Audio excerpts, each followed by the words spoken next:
Terima kasih.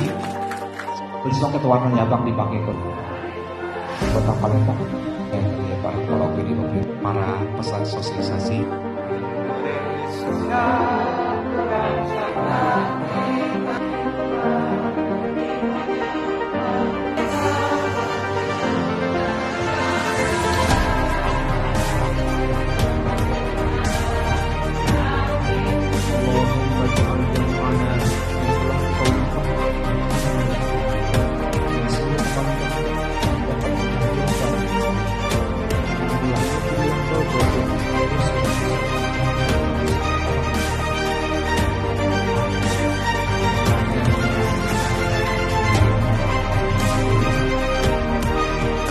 Mudah-mudahan ke depan ini dengan narkoba ini kita sama-sama seperti takut dengan corona. Nah, itu harapannya ya.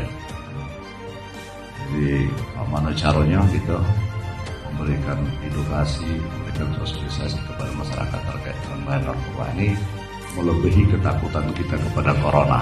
Mengucapkan Bismillahirrahmanirrahim. Sosialisasi cegah tangkal narkoba secara resmi saya nyatakan dibuka.